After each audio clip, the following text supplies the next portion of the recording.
Welcome to WebHost Pro. Today we're going to show you quickly how to remove a WordPress installation that you've added before.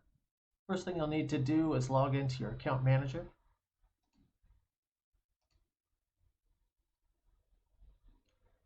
Next, you'll need to click the product you want to remove WordPress off of. Here, you want to click Login to cPanel. Scroll down to your WordPress.